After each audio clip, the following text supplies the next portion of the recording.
মইতো এতিয়া বয়সস্থ মানুহ, গতিকে মোৰ ইমান আৰু এই ইলেকশ্যন ভেলেকশ্যনত ইণ্টাৰেষ্টটো ইমান নাই।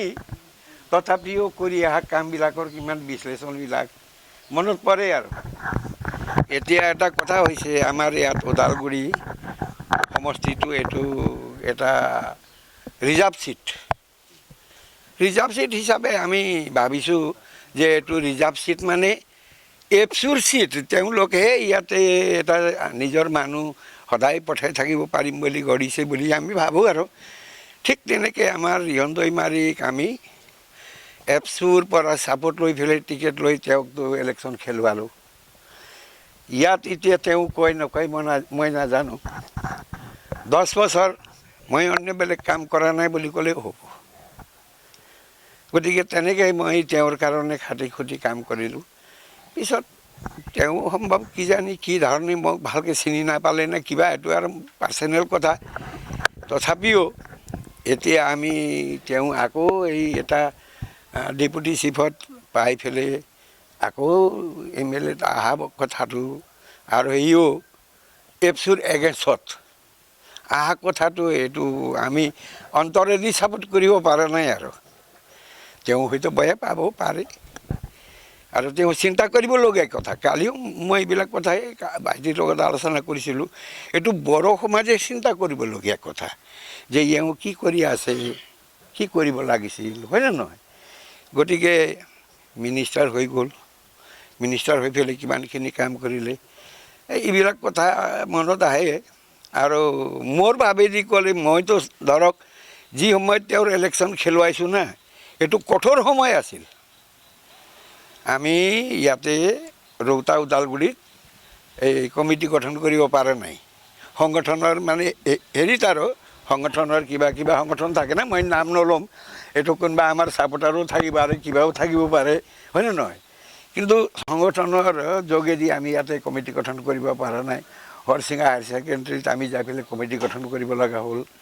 মোক চেয়াৰমেন পাতিবলৈ খুজিলে। মই ভাবিলোঁ মই এটা নেপালী কমিটিৰ মানুহ, মোকতো ধমকি দিলেতো মই বহি যাব লাগিব ন।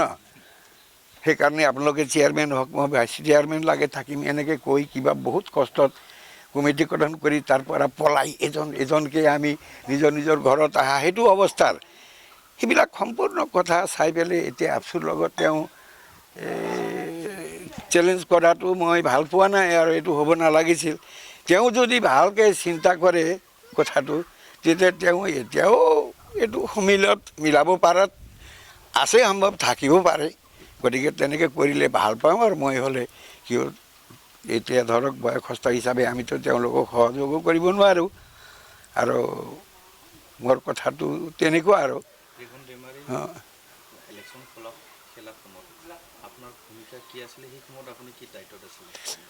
মইতো কৈছোঁ না, মইতো ভাইচ প্ৰেচিডেণ্ট আছিলোঁ না এই ইলেকশ্যন কমিটিৰ, ভাইচ প্ৰেচিডেণ্ট। আৰু এই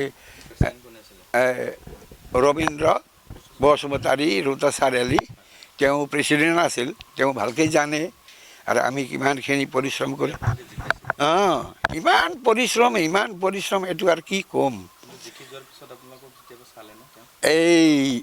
এইফালে চাওক, এই ঘৰটো চাই লওক হা। গতিকে সেইটো মই আগতে কৈছোঁ না, মোকতো চিনি পোৱা নাই বুলি কওঁ, আৰু এতিয়াওলৈকে পোৱা নাই, আৰু নাপালেই। আমাৰ ধৰ্ম আমি কাম কৰিছোঁ, এটা ৰাজনীতিকৰ আশাত কৰিছিলোঁ। এই দুটা কাম ৰাজহুৱা কাম কৰিছে, এজন মিনিষ্টাৰে কৰিবলগীয়া কাম এইখিনি মাত্ৰই নহয়, এইটো আমিও চিন্তা কৰিব পাৰোঁ। গতিকে তেনেকুৱা আৰু কথাটো।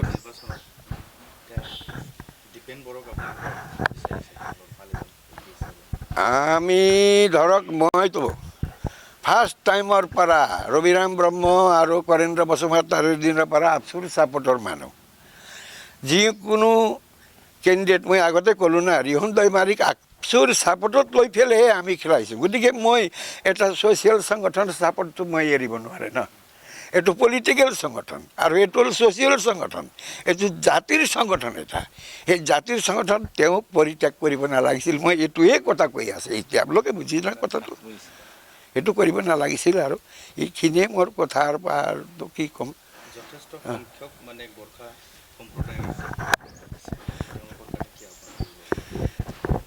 মইতো এটাই কথা ক'ম ৰাইজক যে চিন্তা আপোনালোকে কৰক।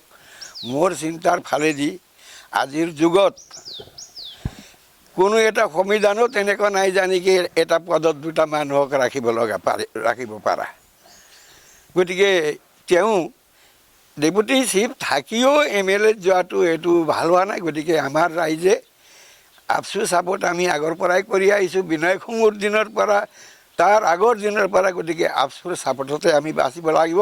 আমি ছ'চিয়েল হিচাপে এটা পলিটিকেল আমি ল'ব লাগিব, কিন্তু আপচুৱে যাক ছাপোৰ্ট দিছে আমি তাক ছাপোৰ্ট কৰি আহিছোঁ যুগৰ পৰা আজিলৈকে।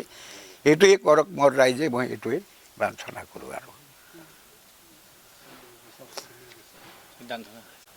আপুনি যিহেতু এজন ছিনিয়ৰ হয়, জ্যেষ্ঠ এজন ব্যক্তি হয়, তেওঁক জিকত বহুতখিনি মানে হেৰি কৰিলে, আপুনি অৱদান আছে। তো এজন জ্যেষ্ঠ হিচাপে ৰিহন দৈমাৰীক আপুনি কি এটা ছাজেষ্ট কৰিব, আৰু ৰাইজক যেনেকুৱা আপুনি আহ্বান কৰিছে কি তেওঁক আহ্বান কৰিব বিচাৰিব? এতিয়াতো আমাৰ গাঁৱত ৰিহন দৈমাৰী বহুতবাৰ আহিছে, গতিকে মোকতো লগো ধৰা নাই। গতিকে মোৰ ফালৰ পৰা তেওঁক ছাজেশ্যন দিয়াটো তেওঁ ল'ব নল'ব এইটো তেওঁৰ কথা। কিন্তু মই হ'লে এটা পদত থকাটোহে বিচাৰোঁ। এটা পদত থাকি তেওঁ ৰাইজৰ কাম কৰক। বয়সো হৈছে, যথেষ্ট কাম কৰিছে, মিনিষ্টাৰলৈকে হ'ব পাৰিছে। আন এটা উদ্যমী ল'ৰাক আগবঢ়াবলৈ তেওঁ সহায় কৰক, সেইটোৱেই তেওঁৰ মানে কৰ্তব্য বুলি মই ভাবিছোঁ। আৰু